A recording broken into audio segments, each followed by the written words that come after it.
बिस्मिल्लाहिर्रहमानिर्रहीम, अस्सलाम वालेकुम। मैं हूं ईसा नकवी। इस वीडियो में ज़रा आपके सामने इनसाइड डिटेल्स रखेंगे। लाहौर शादरा में मुस्लिम लीग नवाज़ ने जलसा किया। मरीम नवाज़ साहिबा ने वहां पर ख़िताब किया और लोगों की तादाद उनकी तवक्कुआत और मुस्लिम लीग नून की तवक्कुआत के बरखिलाफ़ बहुत कम थी।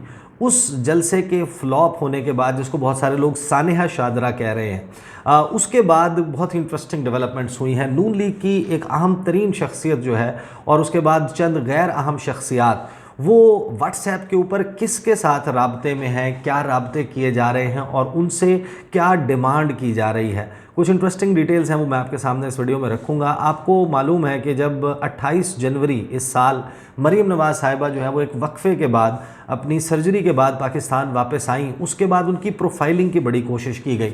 अच्छा, जितने भी दुनिया भर में लीडर्स हैं उनके अपने पर्सनल फ़ोटोग्राफ़र्स होते हैं, उनके स्टाइलिस्ट्स होते हैं। बहुत कम होते हैं जो बड़े सादा तबीयत होते हैं, जिनको जो उनका दिल करता है वो पहन लेते हैं और उनका अंदाज़ उसमें किसी को कॉपी नहीं किया जाता। उनका एक अपना जेन्युइन नेचुरल स्टाइल होता है। लेकिन फिर बहुत सारे लीडर्स हैं जो दूसरे लीडर्स को कॉपी करने की भी कोशिश करते हैं, जिनसे वो इम्प्रेस होते हैं, जिनकी शख्सियत का सहर उनकी शख्सियत पर तारी होता है, या फिर उनकी जो पीआर टीम्स हैं या उनके स्टाइलिस्ट्स हैं जो उनको ग्रूम करने वाले हैं, वो उनको बताते हैं कि आपने फ़लाँ जगह पर ये गुफ्तगू करनी है, फ़लाँ जगह के ऊपर आपने इस तरह कंडक्ट करना है। तो हमारे यहाँ आपने देखा होगा कि ख़ास तौर पर ये ट्रेंड जो है वो मुस्लिम लीग नवाज़ में नस्ल दर नस्ल मुंतकिल हो रहा है। नवाज़ शरीफ साहब जो हैं उनके साथ जो है वो कभी मुशाहिद हुसैन सैयद साहब मौजूद होते थे, कभी परवेज़ रशीद मौजूद होते थे, कभी जो है वो उनके साथ इरफान सदीकी को आपने देखा, कभी नज़ीर नाजी को, कभी किसी और को।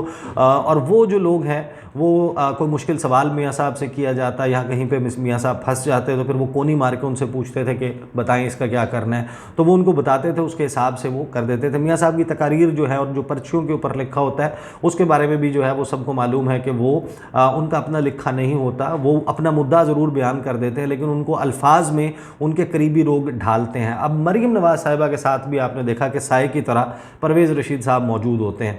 अच्छा, फिर आपने देखा होगा कि बहुत सारे लीडर्स हैं, चाहे इमरान खान साहब हों, चाहे कोई और लीडर हो, चाहे मरीम नवाज़ साहिबा हों, इन तमाम की आपको फ़ोटोग्राफ्स आप जाएँ, आप उनको आपको मुस्कुराती हुई मिल जाएंगी। ये सेलिब्रिटीज़ भी होते हैं ज़ाहिर है कि पॉलिटिशियंस, और इनकी अपनी पीआर जो है वो टीम्स भी होती हैं। मरीम नवाज़ साहिबा के इर्द गिर्द एक झुरमट होता है, उनके उसमें एमपीएस भी शामिल हैं। वो आपने देखा होगा कि वो सानिया आशिक साहिबा या कोई और जो खातून हैं, हिना परवेज़ भट्ट, वो कोई डिज़ाइनर का काम करता है उनके लिए, कोई उनकी तस्वीर जो है वो उतारता है। ये सारा कुछ जो है वो हर जमात के लीडर के साथ चल रहा होता है। खान साहब की भी आपने देखा होगा कि हर किस्म की तस्वीर मौजूद है। ज़ाहिर है कि खान साहब खुद तो नहीं उतारते, फ़ोटोग्राफ़र सारे जो हैं वो प्राइवेट या न्यूज़ चैनल्स के भी नहीं होते, अपने पर्सनल फ़ोटोग्राफ़र्स भी होते हैं जो तस्वीर उतारते हैं। आपको हंसते हुए मिल जाएंगी, जो है वो गुस्से में जो है वो तस्वीर मिल जाएंगी, फिर शुक्र अदा करते हुए, आसमान की तरफ देखते हुए,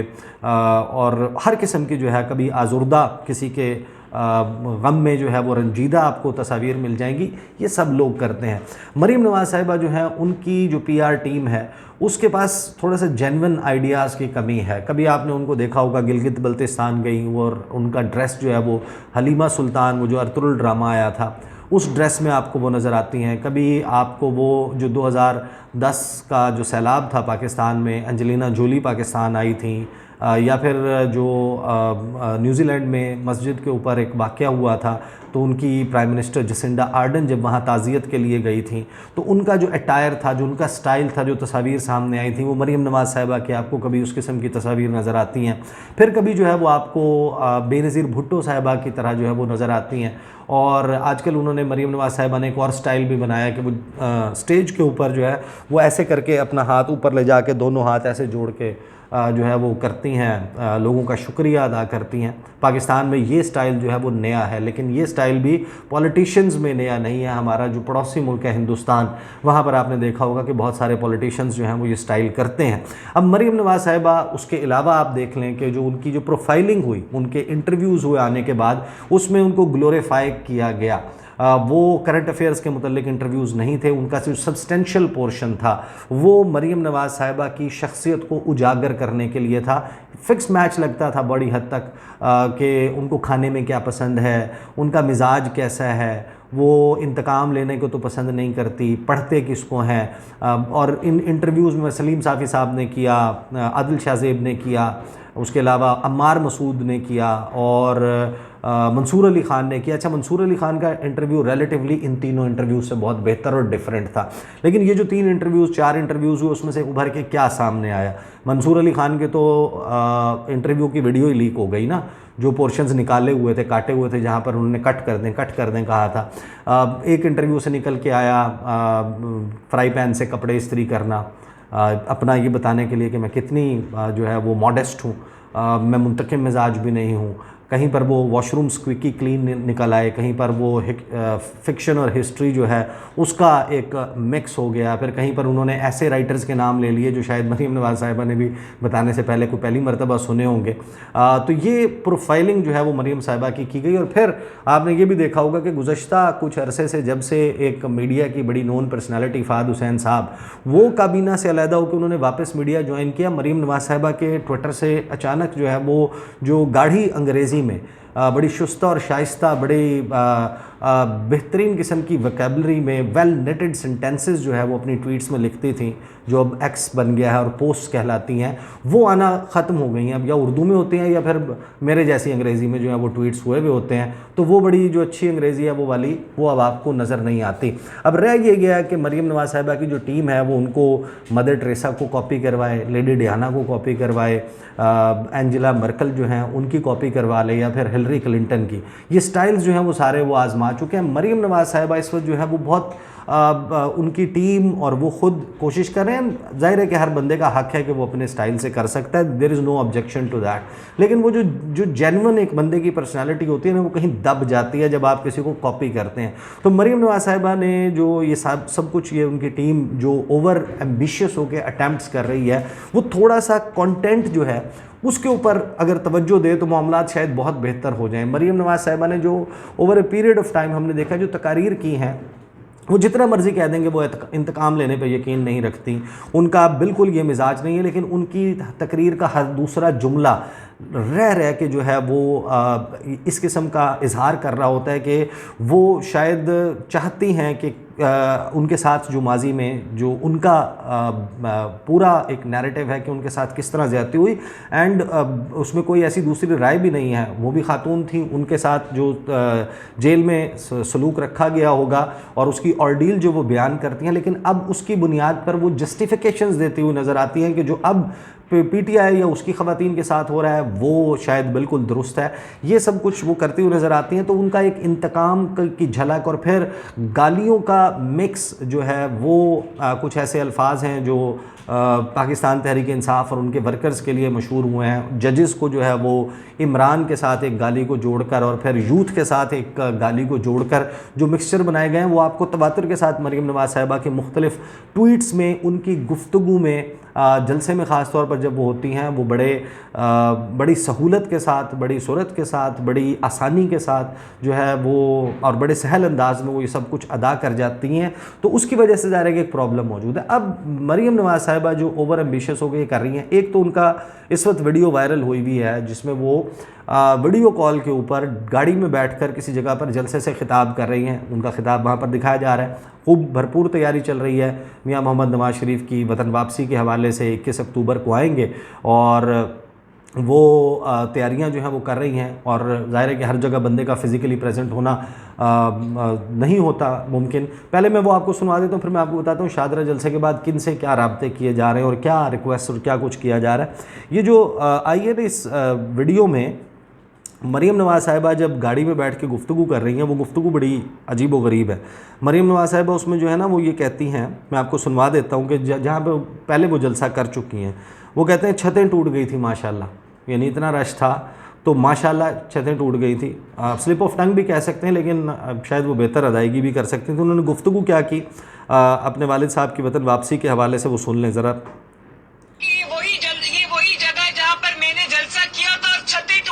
माशाल्लाह इतनी दुनिया थी यहाँ पर मौजूद।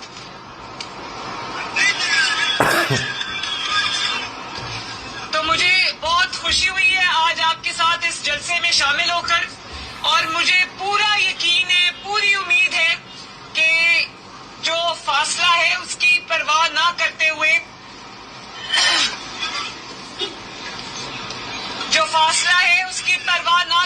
जिस जज्बे से आज आप इस जलसे में शरीक हुए हो, उसी जज्बे के साथ 21 अक्टूबर को आप नवाज शरीफ साहब के इस्तकबाल के लिए सब लाहौर आओगे इसी तरह इंशाल्लाह। अच्छा, जो स्लिप ऑफ टंग है ये किसी एक लीडर से नहीं, हर एक से हो जाती है। जो भी एक्सटेम्पोर गुफ्तगू कर रहा होता है, ज़्यादा ऊंचा बोलने की, ये ज़ाहिर है कि क्राउड का शोर अपना होता है, उसकी वजह से आपको बुलंद आवाज़ में बोलना पड़ता है, आवाज़ में उतार चढ़ाव लाना पड़ता है, उसमें इस किस्म की गलतियाँ हो जाती हैं। And I am sure every leader has done that. तमाम, और रिसेंटली आपने देखा कि वो स्लिप ऑफ टंग में खान साहब ने अमेरिका का नाम भी ले लिया था लाइव गुफ्तगू करते हुए। जो है वो बाकी वो टांगें कांपने वाला या टांगें कांपने नहीं, कांपें टांगने वाला जो है वो बिलावल का स्लिप ऑफ टंग हुआ था। ये तो खैर हो जाता है। मरीम नवाज़ साहिबा का ये जो जलसा हुआ, उस जलसे के बाद कुछ लोगों ने जो उनके अपने टीम के साथ राब्ते वाले लोग हैं, या उनके अपने साथ, या उनकी second tier third tier leadership के साथ राब्ते वाले लोग हैं, सहाफ़ी हैं, तज्ज़िया निगार हैं, या नॉन जर्नलिस्ट भी उसमें शामिल हैं, लेकिन सोशल मीडिया इन्फ्लुएंसर्स और बड़े बड़े अकाउंट्स वाले ज़रूर हैं। एक तो उन्होंने उनको फ़ोन किए, व्हाट्सएप के ऊपर राब्ते किए, उनके जो मुख्तलिफ़ ट्वीट्स थे वो उन्हीं को भिजवाए गए, और उसके ऊपर क्वेश्चन मार्क्स डाल के भेजा गया कि आप ये कर रहे हैं, मेहरबानी करें आप ऐसे ना करें। कुछ लोगों से रिक्वेस्ट की गई कि मेहरबानी करें आप ग्लोरीफाई करें। और कुछ लोग जिन्होंने हमज़ा शहबाज की एंट्री जो है मरीम नवाज़ के इस जलसे की नाकामी के बाद उसको रिपोर्ट किया, उनसे बाकायदा शिकवा किया गया। मरीम नवाज़ साहिबा की जो टीम है और जो उसमें कुछ शख्सियात हैं वो बाकायदा ऑफेंड हुई उन लोगों से जो मरीम नवाज़ साहिबा के नाकामी के बाद हमज़ा शहबाज को फ़ोन आना, ताया अब्बू का, नवाज़ शरीफ का, उनको कहना कि आप भी निकलें और निकल के वो करें, लोगों को इकट्ठा करें। उसको जिस तरीके से रिपोर्ट किया जा रहा था उसके ऊपर कुछ लोगों को राब्ता किया गया और कहा गया कि आप तो ऐसा ना करिए, मरीम नवाज़ साहिबा जो हैं वो तो आपको पता है कि कितनी बड़ी लीडर हैं, आप इस किस्म के इसको एंगल देने की कोशिश ना करें। असल में to cut the story short, जो PR टीम है वो अपनी एक्सरसाइज कर रही है, और मरीम नवाज़ साहिबा की जो कहानी थी उम्मीद सहर और ब्रिंग इट ऑन, और वो उनका एक एक्सचेंज भी हो गया था खान साहब को, उन्होंने वो स्पॉइल्ड ब्रैट वाली और उसकी वो जो की थी कि अब ये स्पॉइल्ड ब्रैट तुम्हें बताएगी कि वो उनका होता है, और फिर वो जो वो करती हैं। इस वक्त एक किस्सा है, वो मैं इसके साथ जोड़ना नहीं चाहता था लेकिन रेलिवेंट बहुत है, इस वजह से मैं सुना देता हूँ कि, और मैंने अक्सर अपनी वीडियोज़ में वो किस्सा सुनाया भी है कि जो वस्ती एशियाई रियासतें हैं वहाँ से जब सर्द हवाएं चलती हैं, जब साइबेरियन ब्रीज़ चलती है, बहुत ज़्यादा ठंड हो जाती है, उस वक्त वहाँ के जो ठंडे इलाकों के परिंदे हैं वो हिजरत करके हमारे गर्म इलाकों में आते हैं। ये हुबारा बस्टर्ड, तिलोर, मुर्गाबियाँ, ये उनमें शामिल हैं, कूंज ये भी उसमें शामिल है, ये उन इलाकों से आते हैं। तो इसी तरह ठंड का मौसम जब आया तो परिंदों के गौल हिजरत कर रहे थे उन इलाकों से गर्म इलाकों की तरफ। तो एक आखिरी टुकड़ी में जो आखिरी परिंदा था वो थोड़ा सा कमज़ोर भी था, उसको शदीद सर्दी लगी, और सर्दी की हिद्दत से बर्फ़बारी वाली जो हवा थी उसकी वजह से उसकी रगों में खून जमने लगा और वो गिर गया ज़मीन पे। अब ज़मीन पे गिरा, खून जम रहा था रगों में और वो मरने का करीबुल मर्ग हो गया था। तो अचानक वहाँ से एक भैंस गुजरी और भैंस ने उसके ऊपर गोबर कर दिया। अब गोबर जो है वो गर्म था, उसकी गर्माइश से, उसकी गर्मी से उसकी रगों में खून दोबारा से दौड़ने लगा और उसकी ज़िंदगी वापस लौटी। जो ज़िंदगी वापस लौटी तो ज़ाहिर है कि ज़िंदगी वापस मिलने की खुशी हुई, उसने चहचहाना शुरू कर दिया। अब उसके चहचहाने की आवाज़ सुनी तो साथ से एक बिल्ली गुजर रही थी। बिल्ली ने आगे देखा, उसने उसको परिंदे को बाहर निकाला और निकाल के खा गई। अब इसका सबक ये है, जो इस मोरल ऑफ द स्टोरी है वो ये है कि हर वो शख्स जो आपके ऊपर गंद फेंके, ज़रूरी नहीं कि वो आपका दुश्मन हो सकता है कि उसकी गर्मी से आपकी ज़िंदगी वापस लौट आए। दूसरा इसका सबक यह है कि हर वो शख्स जो आपको उस गंदगी के ढेर से बाहर निकाले, ज़रूरी नहीं कि वो आपका दोस्त हो सकता है कि वो बिल्ली हो और वो आपको खा जाए। और तीसरा और सबसे अहम सबक यह है कि जिस वक्त आप गंदगी और गलाजत के ढेर में लथड़े हुए हो तो आपको अपना मुंह बंद रखना चाहिए, आपको अपना मुंह बंद रखना चाहिए। इस वक्त लोगों को ये कहानियाँ हैं ना, ये बयान है, ये बयान मैं आपको बता देता हूँ। नवाज़ शरीफ 21 अक्टूबर को पाकिस्तान की तरक्की का विजन देंगे। अक्टूबर को पाकिस्तान की खुशहाली, 21 अक्टूबर को पाकिस्तान की खुशहाली वापस आ रही है। ये वो गुफ्तगू है इस वक्त लोगों के आप ढारस बनाएं। आपसे गलती हो गई, लोगों को अप्रोच करें और उन्हें बताएं कि एक्सप्लेन करने की कोशिश करें। ये जो आप बता रहे हैं ना कि जैसे आपने जो 16-17 माह में तबाही मचाई है, इसकी वजह से हम जाते हैं ऑन स्ट्रीट, लोगों का सेंटिमेंट देखते हैं, जिनके बिजली के बिलों की वजह से, जिनके किसी का मोटरसाइकिल बिक गया, कोई गाड़ी से मोटरसाइकिल पर आ गया, कोई कहता है कि हमने अपने बच्चियों के लिए जो जेवर बनाया हुआ था हमें वो बेचना पड़ गया, और ये सूरत हाल पता नहीं आगे कहाँ तक चलेगी। और नई हुकूमत ने ये जो आई है, इसने आके कोई नया टैक्स नहीं लगाया, इसने टैरिफ नहीं बढ़ाया। जो आपका टैरिफ है अभी तो उसके बिल आ रहे हैं, ये तो अभी बढ़ाएंगे, अभी गैस के भी बढ़ेंगे। और ये सारी सूरत हाल एक चलता हुआ पाकिस्तान, मियाँ साहब जो हैं वो ज़रूर आते, बड़े कर्रोफर से आते, जाहो हशम के साथ आते, जाहो जलाल के साथ आते, और अपनी वापसी का ऐलान, जिस वक्त आप नो कॉन्फिडेंस मूव कर रहे थे ना, that was the right time.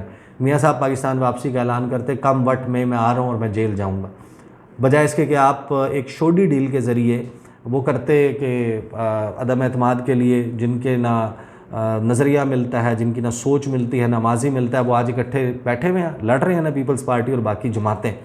वो जब मूव की थी उसकी बजाय मियाँ साहब उस वक्त वापस आ जाते। उस वक्त पॉपुलैरिटी भी थी, खान साहब का पॉपुलैरिटी ग्राफ कहाँ था।